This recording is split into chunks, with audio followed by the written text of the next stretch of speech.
বুধবার রাতেই কাঁচরাপাড়া পৌরসভার 24 নম্বর ওয়ার্ডের বিজেপি কর্মী নির্মল দে ওরফে রাজুর উপর প্রাণঘাতী হামলা করার অভিযোগে 24 ঘন্টার মধ্যে গ্রেপ্তার করে বীজপুর থানার বড়সড় সাফল্য অর্জন করল। অভিযুক্ত 5 জনের মধ্যেই হালিশহর পেঁপেবাগান এলাকার বাসিন্দা কুষাণ সাহা, কোমল পাল, উদয় পাল, সুজয় মালো ওরফে বাপ্পাকে বীজপুর থানার ভূতবাগান থেকে গ্রেপ্তার করে। এখনও এক অভিযুক্ত ফেরার। ধৃত 4 জনের বিরুদ্ধে ভারতীয় ন্যায় সংহিতা আইনে 109, 126(2), 61(3)(5), 118(2), 351(2)(3 কেস রুজু করে 10 দিনের পুলিশ হেফাজত চেয়ে বীজপুর থানার পুলিশ শুক্রবার ব্যারাকপুর আদালতে পাঠালো। দেখুন কাঁচরাপাড়া থেকে সতীনাথ ভট্টাচার্যের বিস্তারিত রিপোর্ট। ইট দিয়ে মারলে কেন?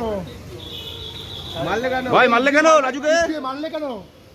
হ্যাঁ এই বাপ্পা তুই সামনে আছিস কেন? বাপ্পা ইট দিয়ে মারলে কেন?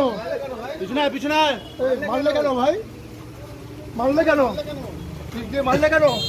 মারলে কেন ভাই? ইট দিয়ে মারলে কেন?